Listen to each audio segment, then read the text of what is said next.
বাংলাদেশে যে জামাতে ইসলাম শেখ হাসিনার সময় নিষিদ্ধ দল ছিল, সেই তাদেরই আধিপত্য এবার বাড়ছে।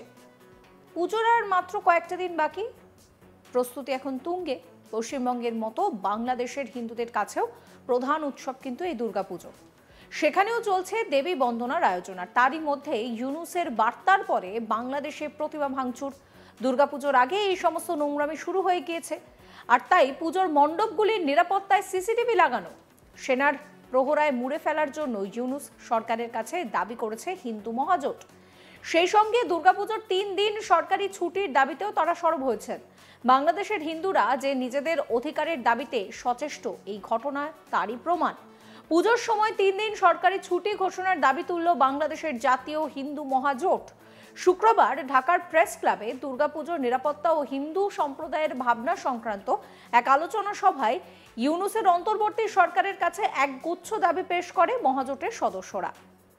তাতে স্পষ্ট তারা জানিয়েছেন যে তাদের ঠিক কি কি দাবি দেওয়া রয়েছে, যেখানে বলা হয়েছে যে পুজোর 3 দিন তাদের ছুটির প্রয়োজন। পুজো মণ্ডপগুলির নিরাপত্তার জন্য সিসিটিভি লাগানো হোক এবং সেনাকে পাহারা দেওয়া হোক, পাহারার জন্য মোতায়েন করা হোক। এই কথাগুলোই কিন্তু তাদের তরফে বলা হয়েছে।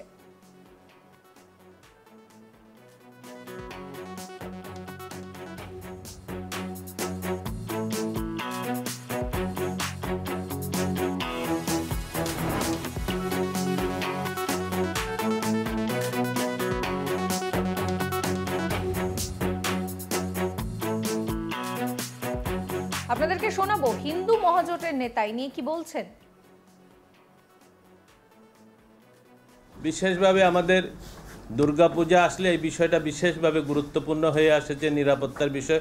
একটা আমরা ছোটোবেলা দেখে আসছি যে এই সব ধর্ম যখন দুর্গাপূজা হয় আমাদের স্কুল ছুটি হয়ে যেত। আমরা হিন্দু মুসলিম এলাকায় যারা থাকতো সবাই আনন্দ উৎসবে মেতে পড়তো, সবাই মিলে।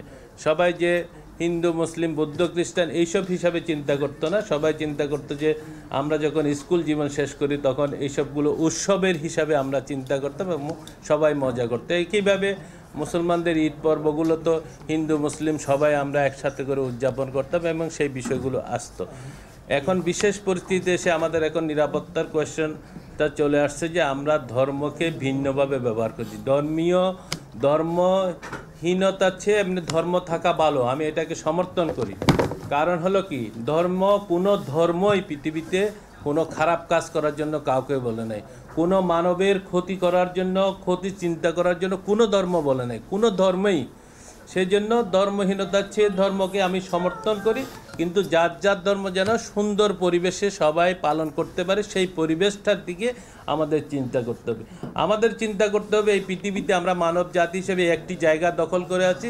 আমার সেই মানবিকতা থাকতে হবে যে আমার পাশে যে মানুষটা আছে সে যেন তার স্বাধীনভাবে তার কথাটা প্রকাশ করতে পারে এবং সে যেন তার ধর্মকর্ম সেইভাবে পালন করতে পারে। আমাদেরকে ভবিষ্যৎগুলো ডিজাইন করতে হবে সেইভাবে।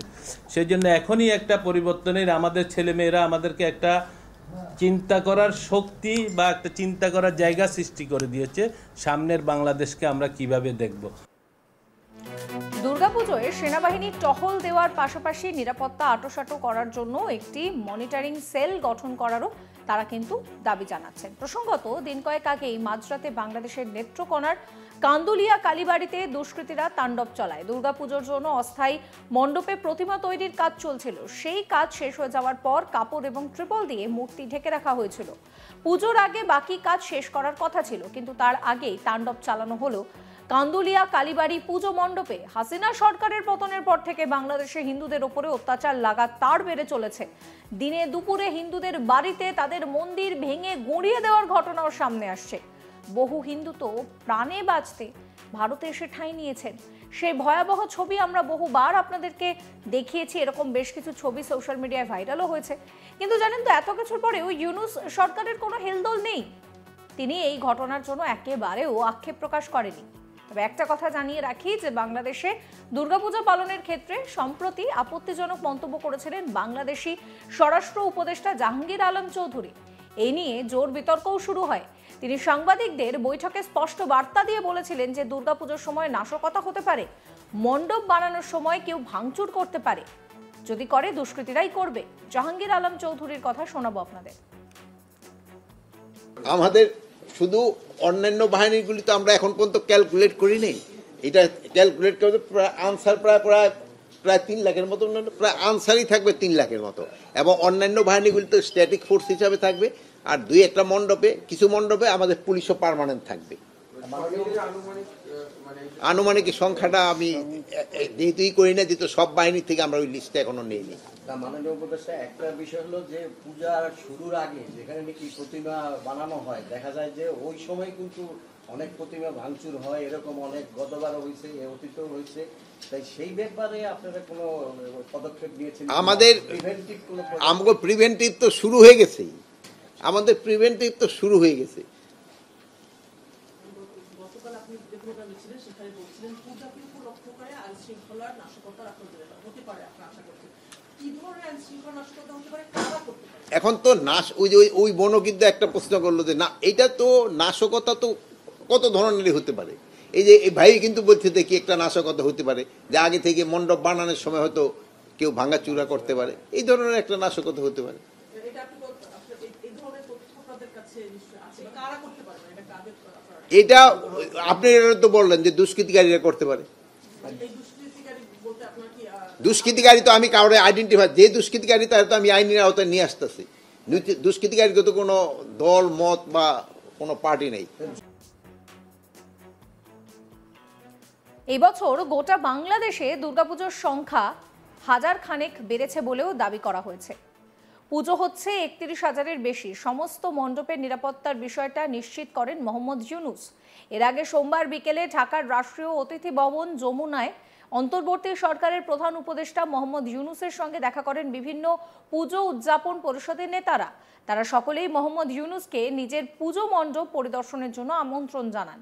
দিন কয়েক আগে ঢাকেশ্বরী মন্দিরে এসেছিলেন মোহাম্মদ ইউনূস। তিনি বলেছিলেন যে আমাদের যতই ধর্মীয় পার্থক্য থাকুক, মতের পার্থক্য থাকুক, রাষ্ট্র সবাইকে সমান মর্যাদা দেওয়ার জন্য দায়িত্ববদ্ধ।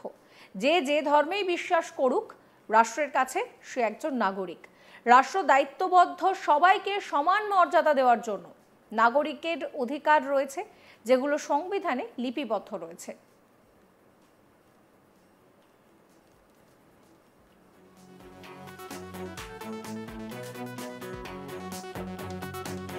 শোনো বাপ্রদীপ কি বলেছিলেন সেই সময় দাঁড়িয়ে মোহাম্মদ ইউনূস।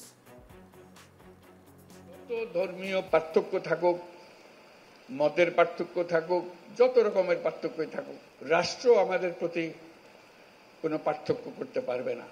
রাষ্ট্র দায়িত্ববদ্ধ সবাইকে সমান মর্যাদা দেওয়ার জন্য। সে যেই হোক, যেই ধর্মে বিশ্বাস করুক, যেই মতবাদে বিশ্বাস করুক, তার ধন অসীম ধনের অধিকারী হোক অথবা নিঃস্ব হোক, রাষ্ট্রের কাছে সে একজন নাগরিক। ধর্ম বর্ণ ভেদাভেদ ভুলে সকলকে একসঙ্গে কাজ করতে হবে। সব অশুভ, অন্যায়, অন্ধকারকে পরাজিত করে ঐক্য সম্প্রীতির জয় হবে। বাংলাদেশ এগিয়ে যাবে কল্যাণ ও সমৃদ্ধির পথে। সমস্ত খবরের আপডেটের জন্য আপনাদের নজর থাকুক আজ তাক বাংলায়। চ্যানেলটিকে সাবস্ক্রাইব করবেন, নোটিফিকেশন পেতে বেল আইকনে ক্লিক করবেন, ফলো করতে ভুলবেন না আজ তাক বাংলার হোয়াটসঅ্যাপ চ্যানেলও।